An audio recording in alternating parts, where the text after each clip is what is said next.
नमस्कार। 25 बड़ी खबरों के साथ हाजिर हूं मैं कंचन डोगरा। पहली बड़ी खबर, सोनिया गांधी का जन्मदिन है और पीएम मोदी की ओर से सोनिया गांधी को मिली है जन्मदिन की बधाई। ये बधाई इसलिए खास है क्योंकि नेशनल हेराल्ड केस को लेकर सरकार और सोनिया गांधी में ठनी हुई है।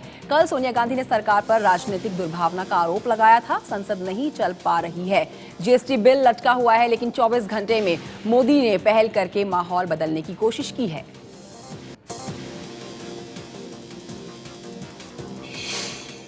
नेशनल हेराल्ड मामले में कोर्ट में पेशी के लिए बुलाए जाने के बाद कल सोनिया गांधी ने अपनी सास इंदिरा गांधी को याद करते हुए कहा कि वो इंदिरा गांधी की बहू है और वो किसी से डरती नहीं है।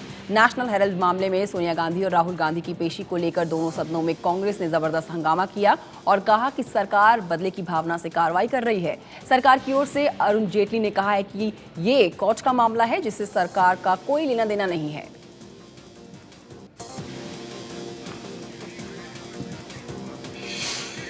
कोर्ट में पेशी होने पर सोनिया गांधी को खानदान की कैसे आई याद, इसकी इनसाइड स्टोरी इंडियन एक्सप्रेस में छपी है। मंगलवार यानी कल सुबह सोनिया गांधी और राहुल गांधी को दिल्ली के पटियाला हाउस कोर्ट में पेश होना था और उससे पहले मंगलवार की रात सुबह 3 बजे तक सोनिया गांधी के घर बैठक चलती रही।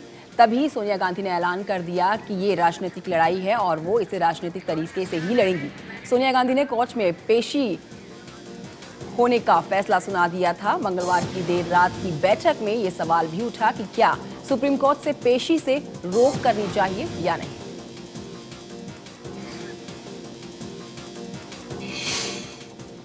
सोनिया और राहुल गांधी को नेशनल हेराल्ड केस की बाकी 6 आरोपियों के साथ कल दिल्ली की पटियाला हाउस कोर्ट में पेश होना था, लेकिन उनके वकील ने कहा कि हाईकोर्ट के फैसले की कॉपी देर से मिलने के कारण वो हाजिर नहीं हो सकी। वकील ने भरोसा दिलाया कि सोनिया राहुल 19 दिसंबर को कोर्ट में जरूर पेश होंगे और इस बीच राहुल गांधी ने चेन्नई में कहा कि मोदी सरकार बदले की भावना से कार्रवाई कर रही है। नेशनल हेराल्ड मामले को कोर्ट में उठाने वाले बीजेपी नेता सुब्रमण्यम स्वामी ने सोनिया और राहुल गांधी पर नेशनल हेराल्ड की संपत्ति हड़पने का आरोप लगाया है।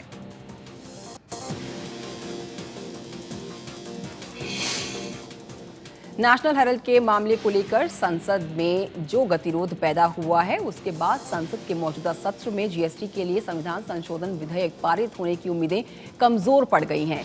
कांग्रेस ने संकेत दिए हैं कि वो इस मुद्दे पर सरकार का साथ देने के मूड में नहीं है।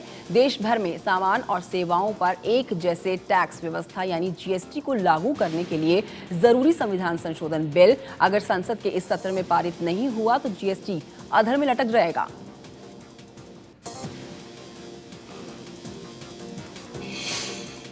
चेन्नई में राहुल गांधी बाढ़ पीड़ितों का दुख दर्द जानने पहुंचे थे, लेकिन गम के इस माहौल में कांग्रेस के कुछ कार्यकर्ताओं ने उन पर फूलों की बारिश कर दी।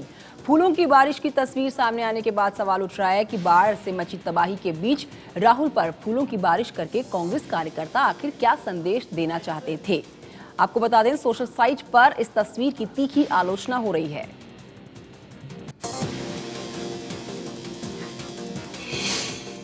बीजेपी सांसद वरुण गांधी यूपी के बलिया में एक निजी कार्यक्रम में शामिल होने गए थे, लेकिन वो ये कहकर कार्यक्रम से चले गए कि यहां उनकी बात कोई नहीं सुन रहा। यूपी में साल 2017 में विधानसभा चुनाव होने हैं। अटकलें लग रही हैं कि बीजेपी इस चुनाव में वरुण गांधी को कोई जिम्मेदारी दे सकती है।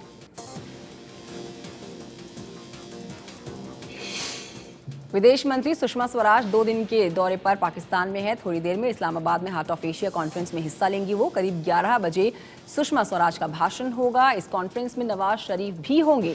आज दोपहर 3 से 4 बजे के करीब सुषमा स्वराज पाकिस्तान के प्रधानमंत्री के सलाहकार सरताज अजीज के साथ द्विपक्षीय बैठक में शामिल होंगी और सूत्र बता रहे हैं कि सुषमा एक सीलबंद लिफाफे में गिफ्ट लेकर गई हैं सरताज अजीज के लिए, जो आज की बैठक में देंगी।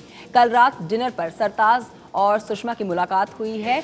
आज आपको बताएं कि उसी डिनर की तस्वीरें आप इस समय देख रहे हैं और इस मुलाकात के बाद सुषमा पाकिस्तान प्रधानमंत्री नवाज शरीफ से भी मुलाकात कर सकती हैं।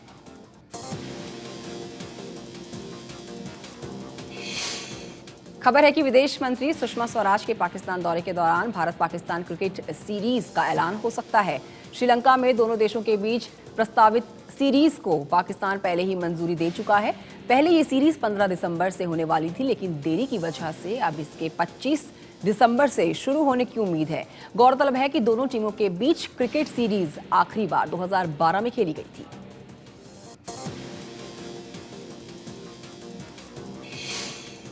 अमेरिका के राष्ट्रपति बराक ओबामा ने पीएम मोदी को फोन किया है और दुनिया के प्रदूषण पर चर्चा की है। ओबामा ने मोदी से पेरिस में चल रहे जलवायु सम्मेलन के बारे में बात की है। दोनों पिछले हफ्ते इसी सम्मेलन के दौरान पेरिस में मिले थे। अमेरिकी राष्ट्रपति सभी देशों से प्रदूषण घटाने की अपील कर रहे हैं।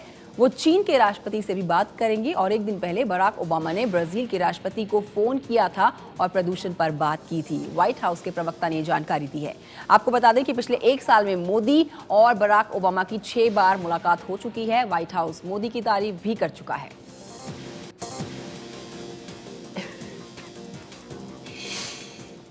दिल्ली एंटी करप्शन ब्रांच के प्रमुख मुकेश मीणा और दिल्ली सरकार के बीच ठन गई है।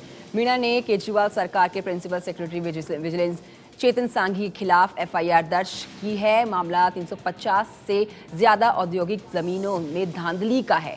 आरोप है कि डीडीए और उपराज्यपाल की मंजूरी के बिना Delhi state industrial development corporation यानी कि DSIDC ने मनमाने तरीके से करीब 350 औद्योगिक जमीनों को लीज होल्ड से फ्री होल्ड कर दिया था। Anti corruption branch chief Mukesh Meena के मुताबिक साल 2010 में जब ये धांधली हुई थी तब चेतन सांघी DSIDC के चेयरमैन हुआ करते थे। Anti corruption branch chief Mukesh Meena के मुताबिक इस मामले में RTI कार्यकर्ता विवेक गर्ग की शिकायत पर कार्रवाई की गई है।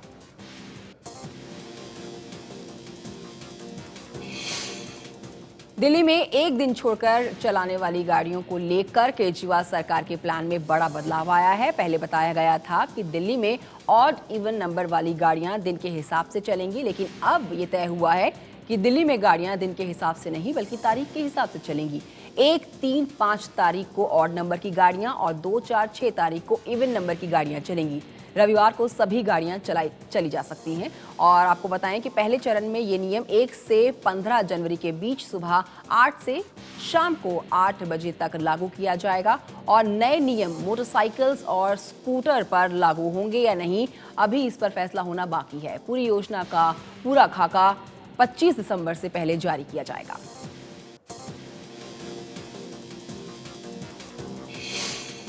दिल्ली में ट्रैफिक जैम की समस्या पर पीएम मोदी और सड़क परिवहन मंत्री नितिन गडकरी ने चिंता जाहिर की है। खुद गडकरी दिल्ली एयरपोर्ट से अपने सरकारी आवास जाने के दौरान धौला कुआं पर 1.5 घंटे तक ट्रैफिक जैम में फंसे रहे।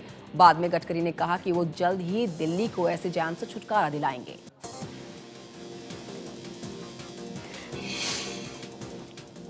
दिल्ली की केजरीवाल सरकार ने 1 जनवरी 2016 से शुरू होने वाली नर्सरी की एडमिशन प्रक्रिया में कई बदलाव किए हैं। प्राइवेट स्कूलों की मनमानी खत्म करने की कोशिश दिल्ली सरकार की ओर से की जाएगी और आदेशों के मुताबिक ही स्कूलों को एडमिशन का मापदंड सार्वजनिक करना होगा। हर मापदंड के लिए आवंटित नंबर और स्कूल में उपलब्ध कुल सीटों की संख्या मेन गेट के बाहर दिखानी होगी।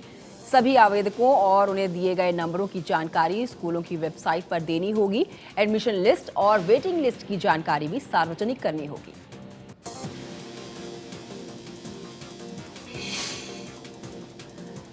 अब आपको बताएं, जलवायु परिवर्तन को लेकर ओबामा और मोदी के बीच फोन पर बात हुई है। खबर आप दे चुके हैं।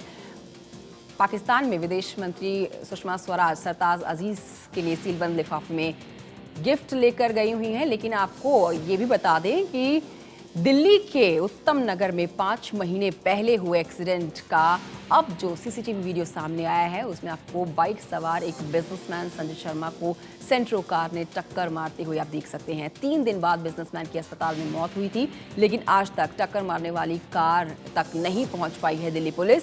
अगर आपको इस हादसे में कोई भी जानकारी मिलती है तो पुलिस तक जरूर पहुंचाएं।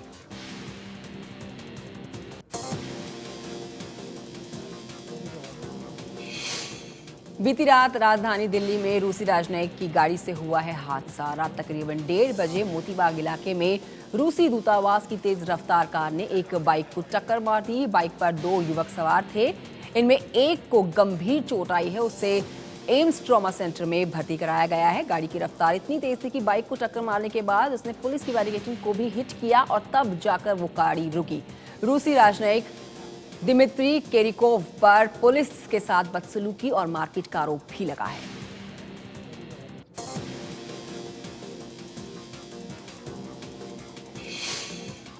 दिल्ली के नजफगढ़ के पूर्व विधायक भरत सिंह की हत्या के मुख्य गवाह की कल शाम गोली मारकर हत्या कर दी गई। वारदात रोहिणी के जापानी पार्क इलाके की है। बताया जा रहा है कि कार में आए 4 हमलावरों ने बाइक से जा रहे विपिन को रोककर उससे मारपीट शुरू कर दी। उसने भागने की कोशिश की तो हमलावरों ने अंधाधुंध गोलियां बरसा दी। पूर्व विधायक भरत सिंह का ड्राइवर रहा विपिन उनके हत्याकांड का मुख्य गवाह था। आईएनएलडी से विधायक रहे भरत सिंह की इसी साल मार्च में गोली मारकर हत्या कर दी गई थी। विपिन की हत्या को लेकर शक की सुई हेमंत नाम के शख्स पर घूम रही है, जो भरत सिंह हत्याकांड में ही नामजद है और फरार चल रहा है।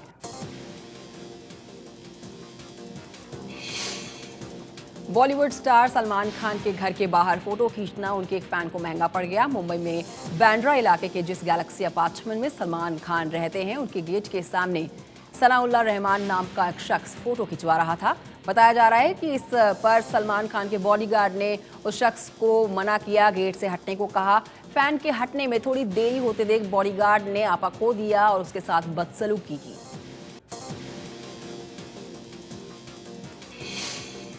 फिल्म अभिनेता संजय दत्त अगले साल मार्च के पहले हफ्ते में पुणे की यरवड़ा जेल से रिहा हो सकते हैं। सूत्रों के मुताबिक सरकार जेल में उनके अच्छे बर्ताव को देखते हुए तय समय से 2 महीने पहले उन्हें छोड़ने का मन बना रही है। 1993 के मुंबई धमाकों के वक्त गैरकानूनी हथियार रखने के दोषी पाए गए संजय दत्त 5 साल की जेल में सजा काट रहे हैं। संजय दत्त को सुप्रीम कोर्ट ने 2013 में 5 साल की सजा सुनाई थी।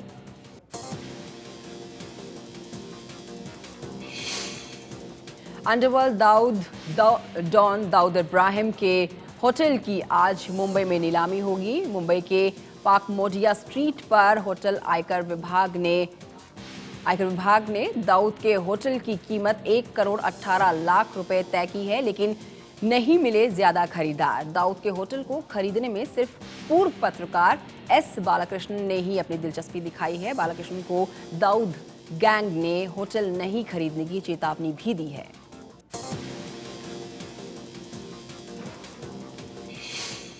कानपुर के एक युवक पर लगा है आतंकी संगठन आईएस में शामिल होने के लिए फर्जी पासपोर्ट बनवाने का आरोप।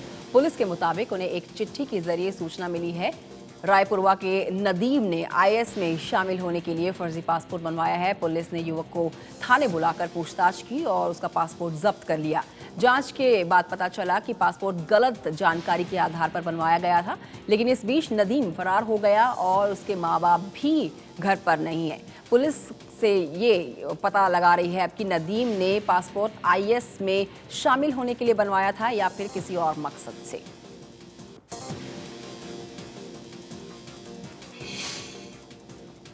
भारत में 24 देशों के उस समूह से हिस्सा मिला है जो आईएस के खतरे से निपटने के लिए आपस में सहयोग कर रहे हैं। इस सहयोग में आईएस से जुड़ी खुफिया जानकारियों का लेन देन भी शामिल है।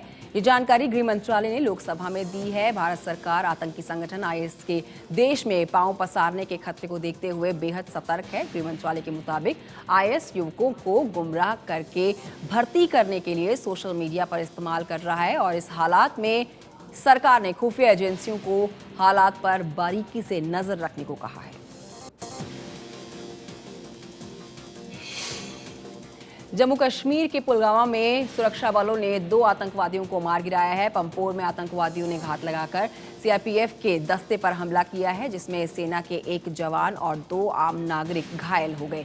सुरक्षा बलों के मुताबिक इलाके में अभी कुछ और आतंकी छिपे हो सकते हैं, जिनकी तलाश के लिए इलाके में सर्च ऑपरेशन चलाया जा रहा है।